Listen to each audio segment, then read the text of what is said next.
Welcome back to the Drive Home Reviews podcast, where I review the movies that I have just seen as I'm driving home from the theater. You know, I'm sure this has happened to all of us. I'm sure that we're sitting around one day and thinking to ourselves, hey, you know what I like? I like the first Predator movie. You know what also strikes me? Is that every Jurassic Park movie since the original has sucked in new and interesting ways, and those Jurassic World movies are basically sins against God and nature. You know what else I realized? Every single one of those modern Godzilla universe movies, with the Monarch, all of those have been god-awful, except for Kong Skull Island, which took place during the Vietnam War. I wonder what would happen if I combined all three. Well, wonder no more, gentle listeners, because they have answered that. And they have answered that in the form of Primitive War. Oh my God. All right, guys. I'm just going to lay my cards on the table right now and just come out and say it. This movie is fucking stupid. It is incredibly stupid. It is a B movie at best. It has a recognizable plot stolen from other films. It has surprisingly good special effects for what it is, but it has to cut the corners in other areas. It not only robs from those films, but also throws a hefty bit of Roger Moore era James Bond into the mix. Puts them all in a blender, hits flop A, and next thing you know, old Jed has a dinosaur versus the military movie. It would not surprise me if you mistook this for a sci-fi original film. Do they even still make those? Is that even still a thing? Is the Sci-Fi Channel even still a thing? I don't know. But for those who do know, who remember the days of Sharknado and Christmas Jaws and, all of these other things, yeah, you would be forgiven for looking at this and going, this is clearly one of those. So yes, it's stupid. It's a B picture. But here's the thing. Being stupid is not necessarily a bad thing. Being a B picture is not necessarily a bad thing. Tremors, a bona fide cult classic, and one of my favorite movies of all time, is a B picture. That is exactly what it is. It is a modern day remake of an old monster movie. A film I reviewed a few years back, The Hurricane Heist, is stupid. It is dead stupid. But I fucking love it. I love it for its stupidity, and I love it for its creative stupidity.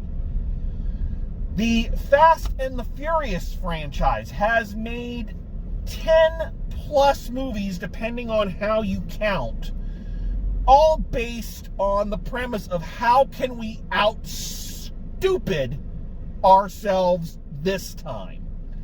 And those movies have made countless millions. The stupid, the B picture have a place. They have a purpose. These are the movies that you go to do that thing of shutting your brain off. You're not looking to have logical explanations. You don't need CinemaSins telling you everywhere the plot goes wrong. You don't care. It's dinosaurs versus Vietnam era military, the end. And everything else is just, in service of that. And I gotta tell you, folks, like I said, this movie is dumb, it is stupid, it is a B picture, and motherfucker did I have a blast watching it. Did I have fun watching this movie? Now, I also understand, with these criteria in place and these understandings, that mileage is going to vary. These are the pictures that, one person watches and says that it's just too far. It's a bridge too far for them. For instance, I have never been a fan of the Fast and Furious films. Never. I liked Hobbs and Shaw. That was fun. But the actual ones, couldn't stand them. Thought they were, thought they were just too big for their britches. Hurricane Heist, fucking love it. And I also want to make it clear that when I say these movies are stupid, I am not saying that you are stupid if you like them. That's not what I'm saying. Because everybody loves a stupid movie at some point. Everybody loves a romp of some kind. And again, your mileage is going to vary and tastes are going to change, and you may go and watch this film after hearing this review and say that was the absolute worst thing I've ever seen in my life, and I would not blame you for that.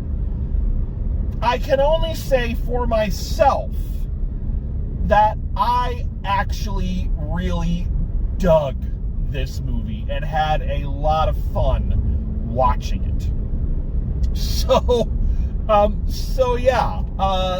that's going to be interesting. And kind of like we were talking about when reviewing The Naked Gun and what makes a good parody, what also goes into these kind of B-picture stupid movie things is the fact that when we love a movie like that, we don't love it in spite of its stupidity. We love it because of it. That the stupidity and the cut corners and the cheapness somehow add to our enjoyment. It hits a sensor in our little primate brain that makes us go, yes, more of that. Clap, clap, seals, clap. I realize so anyway. All right, let's talk about this, because there's some shit to get into on this one. So we start out in Vietnam, in the middle of the war. How do we know it is the middle of the Vietnam War? Because they play Fortunate Son right off the bat. There's lots of things you expect in war. Carnage, the sleepless nights. But what they don't prepare you for is the incessant use of Fortunate Son. I don't know if you know this, but it is in fact illegal to make a movie that takes place during the Vietnam War and not put Fortunate Son in it. That is the official theme song of the Vietnam War, as far as Hollywood is concerned. And I don't blame them for doing this, because they are trying to sell you that we are in Vietnam, and really, really trying to hammer that home, because one of the first things that happens is this caravan pulls up at base camp, and I don't know what it is. I can't pinpoint exactly why this kind of clicked in my head, but this base camp, it does not look like we're in Vietnam. You know what it looks like? There's an episode of American Dad where Stan takes Steve to a Vietnam reenactment, basically a lot of LARPers pretending that they're in Vietnam. Ah! Where are we? You in Vietnam, bitches! Boom! totally dead, Bob. It's just us. Just let me keep playing.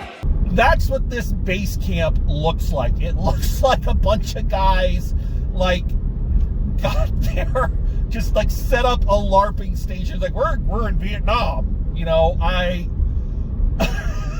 don't know what it is. I don't know if it's because the costumes don't look quite right. It's clear that this is so much cheaper than, you know, obviously a big budget movie. I mean, we see where the budget went in this film. So and I'm not trying to downplay the costume designer. I know they have a hard job. But the costumes in this movie really look like it was a, you know, go home and find something that looks vaguely Vietnam-y and bring it here, and that's going to be your costume. It really, really does. And I'm sure the costume designer did so much work. I'm sure they did. And I'm sure they did the best they could with what they had on hand. But the whole thing gives a feeling of, this is a bunch of guys who got together one afternoon and decided to fucking make a movie. You know, going back to the B picture, one of the best B pictures of all time, Robot Monster, that has the guy in the ape suit, and he has the fucking space helmet on, and that's it. Literally, it has that same feel of, hey, we have a monkey suit and a space helmet. Let's make a movie with that as the costume, and that's what this feels like. But now again, here's the thing. Here's the funny thing for me, and you may feel differently, but for me, I kind of love that. I love this feeling of this whole movie is like a bunch of guys saying, oh my God, I have the raddest idea for a movie. It feels like something a bunch of high schoolers came up with and then decided to go film. And I know that for a fact because my friends and I came up with this fucking idea when we were in high school.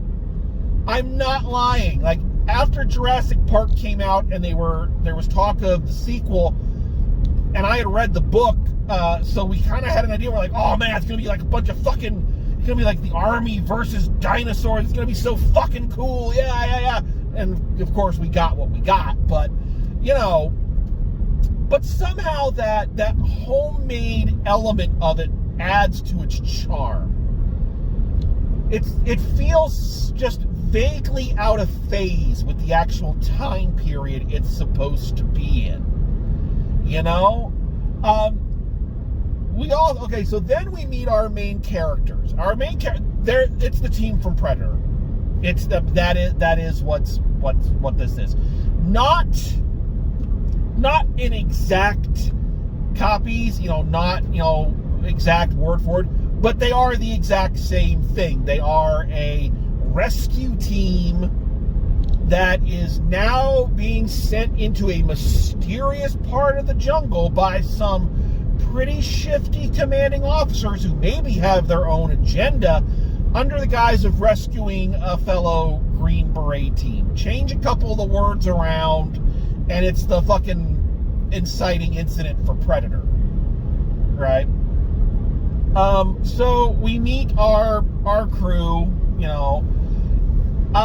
So one thing I think this movie does do well, and does well kind of in the same vein that Predator did. People wonder, why does Predator hit so hard? Why do people love that? Why do people love Aliens, the second one, so much? And I think because when you watch a movie like this, you know that a lot of these guys are going to be cannon fodder, right? They're there for the kills. That's the whole purpose of their being.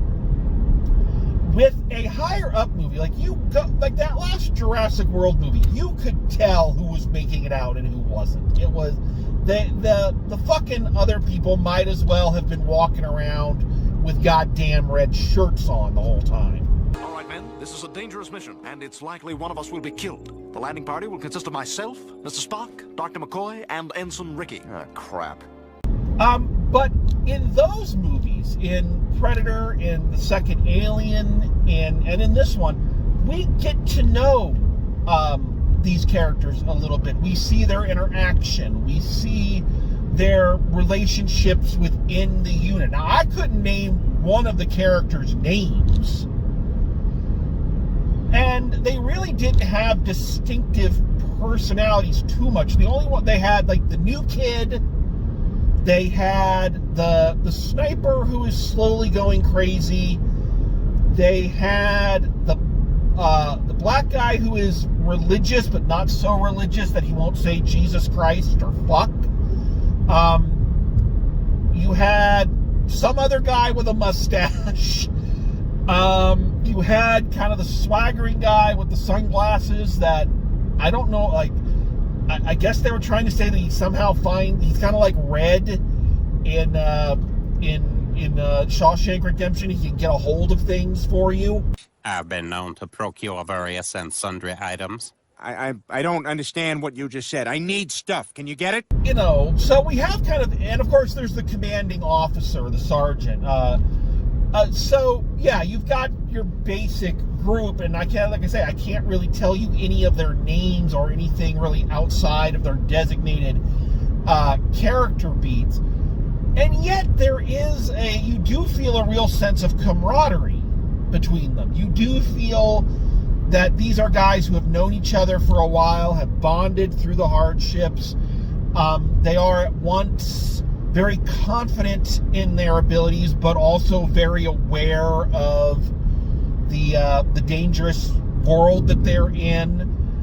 And another thing that this film does really well is it doesn't do like Aliens or even Predator and start picking them off right away.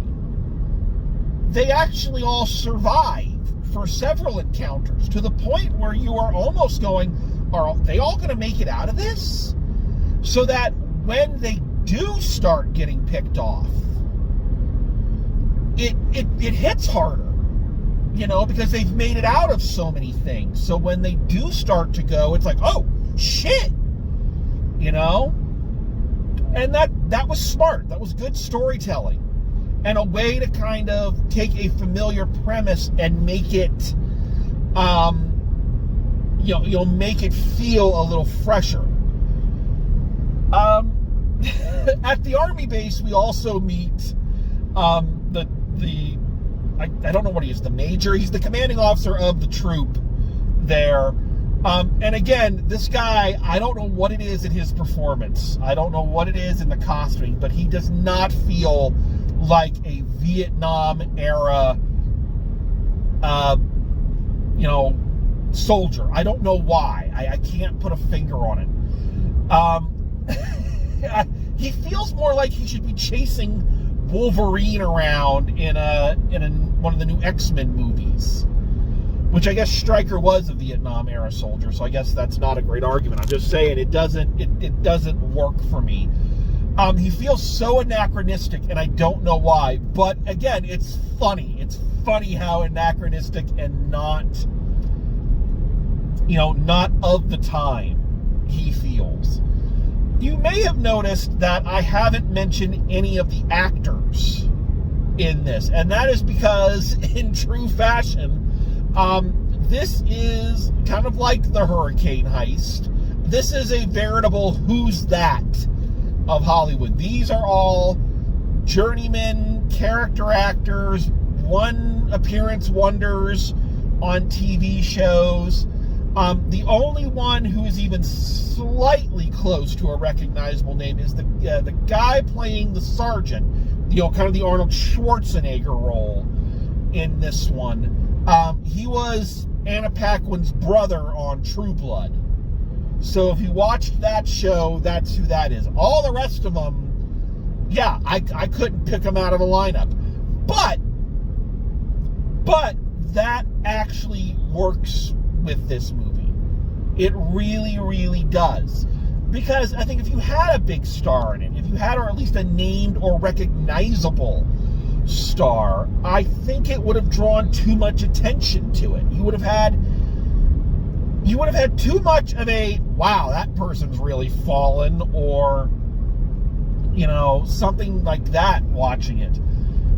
Whereas I think having it be, I've talked about this a lot in watching as many lesser known films as I do, that instances like this, we either see why an actor has not been a name before, or we see the actors rise to the challenge and really help make the movie their own. And this is the latter. These guys, all these actors, really do a great job of creating the atmosphere and carrying it through. And you can tell that all of them kind of have that thought in their head of, this is a chance. You know, this is, every acting job is a good acting job, and this is a chance to really show what I can do, and they take advantage of it. I think the cast is very likable. The guy playing the Major is if I had to pick a weak point, it'd be him, because I just think he's like too, I don't know what he is, but like not in a bad way, in a funny way. Like, I laughed at him, which I guess maybe is what we're supposed to do. I like how the two guys playing, like, I guess they're CIA or whatever, they don't ever really explain. They kept talking about Jericho, and I don't know if that was the Major. Was that one of the other two CIA guys who showed up, who are very nondescript and non-entities, but they tried to make you think they were something? I don't know. I really don't. But you're not here for any of that. You're here for watching these guys fight dinosaurs. So the question has to become that, you know, that's what the movie is resting on. That is what it is pushing itself to be. Does it deliver? And fuck yeah, it delivers. It does. And it comes up with some pretty good set pieces.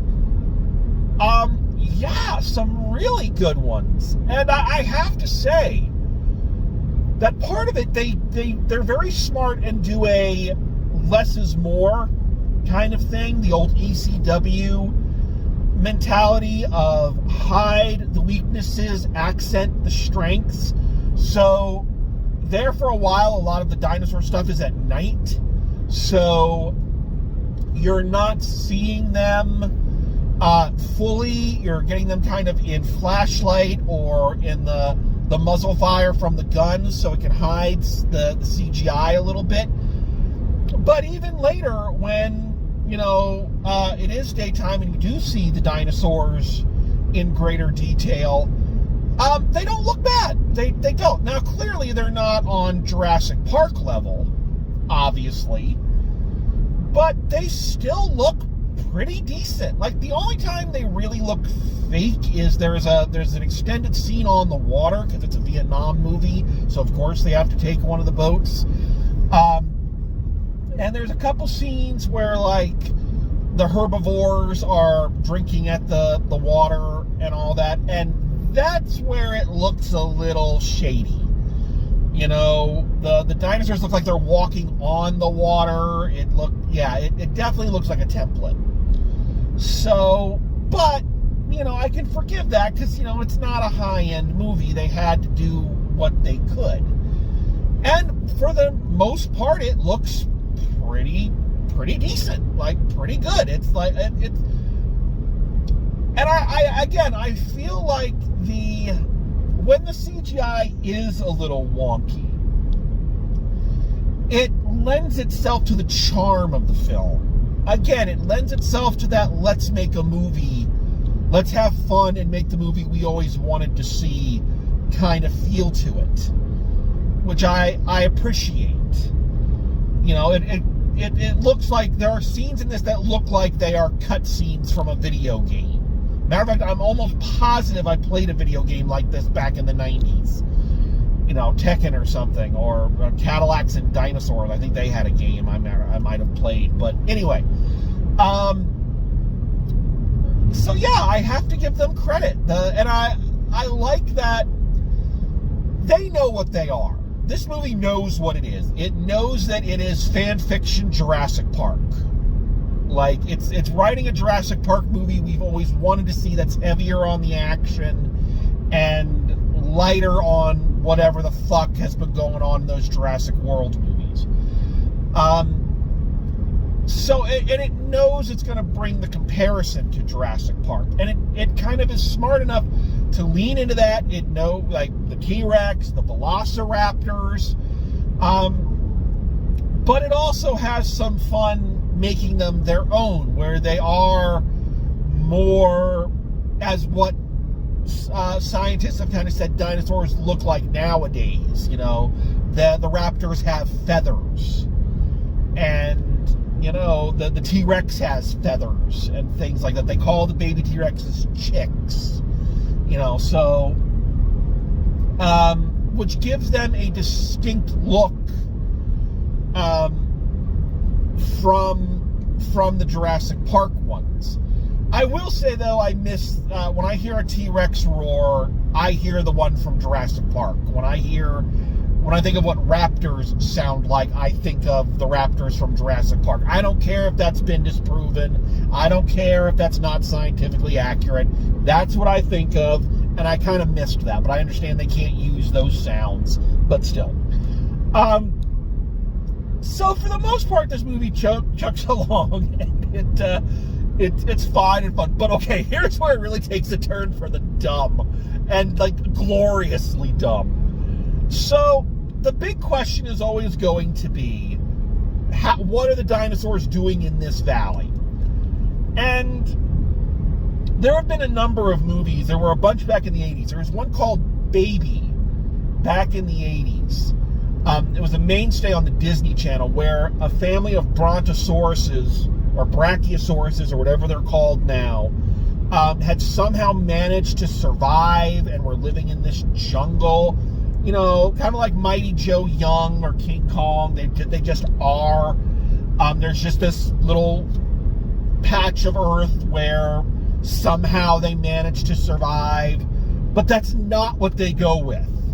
That's not what they go with. So apparently, there is a Russian mad scientist who has been working in the jungles of Vietnam to build a particle accelerator because of evil, right? Why? Because it's science, that's why. And the testing of the particle accelerator actually opened a portal to the past, and the dinosaurs came through that. So these are actually dinosaurs, not clones or not, you know, a lost species. These are actual dinosaurs from the past that have come through this portal. So now the actual mission is for our heroes. They have to go to this secret military base that looks like something that Hydra put together if Hydra was having a budget crisis, and stop the James Bondian Russian villain,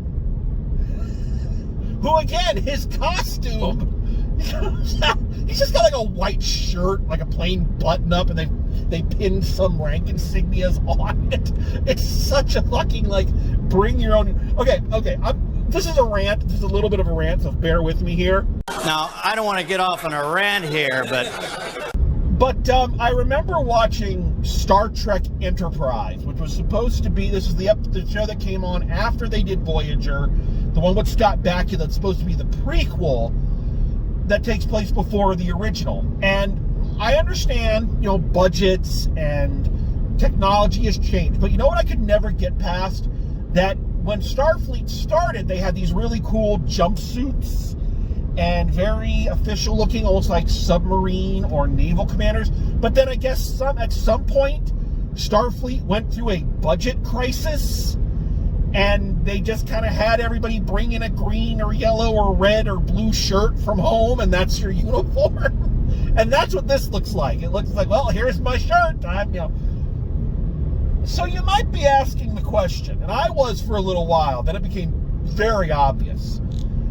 Why did they feel the need to include this Russian mad scientist into this story about Vietnam? why the fuck did they need that? Why couldn't it have just been dinosaurs and you're just trying to escape from the dinosaurs, right? Why? Well, I'll tell you why. Because you needed the bad guys. You needed the evil people so that at the climax of the film, the fucking T-Rexes could come in and blow up everything and eat all of the bad guys, and you could cheer for them. You know, if they had done that to the American military base, we would have been, oh no, but it's okay to fuck up cold, Vietnam era Russians. That's fine. And it fucking worked. That scene is amazing and awesome.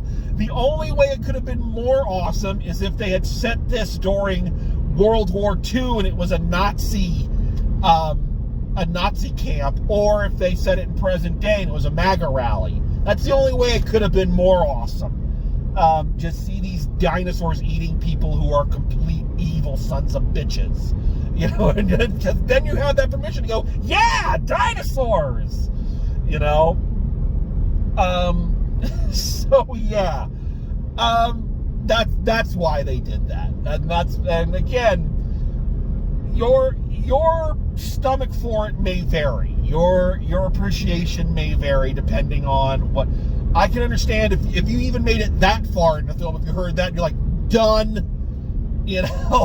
I get that, but for me, it just made it more awesome because it was more stupid. And like I say, that's the thing with these movies. It doesn't matter how stupid they are. It's an excuse, and a very clear excuse, to go, we want to have an awesome set piece. So what's the difference between this and, say, something like Twister, which is a fun, stupid movie, but I didn't like that one for a long time. Because Twister is still trying to take itself very seriously. It's still trying to kid you that it's about more than just going from one point to the next. We've got to have the love story in there and all. This movie, yes, it takes its time, it takes its breathing moments, we feel for the characters, but it is never blinding itself to the fact it is a movie about fucking dinosaurs attacking the military. That's what it does. And every set piece, every decision is, what can we do to get to that next dinosaur attack? And I appreciate that. And I appreciate that the movie doesn't bullshit itself about what it's about. It really doesn't. It gives you enough character and enough drama that you can relate to it and you like the characters, but it's never like trying to overblow it.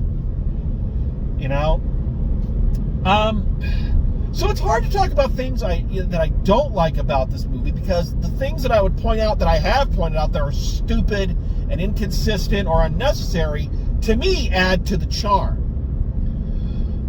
There is only one thing about this movie that, even with the kind of rose-colored glasses I have on for this type of stuff, that it did kind of rub me the wrong way, and I think this is a generational thing. I did not like how at the end of the movie, during the credits, they used actual footage of soldiers in Vietnam and then put dinosaurs in the back. I don't know, that left kind of a bad taste in my mouth. I felt like, and I understand that it could be a generational thing. I'm only one generation removed from people who were of age during Vietnam. My parents were. My mom, talks about how my Aunt Debbie, most of her high school graduating class is gone because they were sent to Vietnam. And I know people personally who were in Vietnam. Like, this is not, so it feels kind of wrong and a little exploitative. I can't talk. It feels, you know what I'm trying to say. I'm trying to say God damn it. Anyway, it feels like we're exploiting that very real and very tragic and devastating time for a cheap monster movie. Like, I don't mind that it's set during Vietnam, and I don't mind that Kong Skull Island was set in the waning days of Vietnam. I don't mind that it's in the time period and the characters are in that situation. But when you start using actual footage, I don't know, that feels kind of icky. But what's interesting is I was kind of thinking about that. It's like, would I have felt the same way if the movie had taken place in World War II and the footage was of World War II and they put that, and I would have to say probably not, because there's been time and distance between me and that. World War II for me has always been more of a story than it has been something that I've lived through, or the people I knew who lived through it passed on fairly early in my life, so it's not like a presence in my world, and I'm sure for younger generations that's true of Vietnam as well. So that's probably why it might not bother other people, but that is something that kind of bothered me. I did not like the exploitation of those actual images to put cartoon dinosaurs in, but wasn't a fan of that. That being said, that's the only thing about this movie I can honestly say I didn't like, because everything else just added to the fun I was having. So I give this movie a surprising recommendation. So what is my final grade? Final grades for these movies are hard, because what are you grading them on? Are you grading them actual quality? Are you grading them on the fun you had watching them? Where do you put this? How do you grade this? And I don't know. It's all subjective. But I'm going to give this one a B-. This is a fun movie. I had fun watching it. And I encourage you, if you are like me and sometimes you just want something stupid, just to have fun with, you want to make some popcorn and laugh your socks off at something, this is a good one for bad movie night. This is a fun one to share with friends and have a good laugh with. So I would recommend it, but I also understand, be aware that this is one of those ones that you may watch and it's too stupid for you. And I get that if it is. But for me, I had fun. This one's going to make it into a rotation for me. I'm gonna watch this one again. Okay, so there you have it. That is Primitive War. So once again, thank you all for coming. Thanks for listening. Thanks for coming along with me. And as always, drive safe, and I will see you at the movies.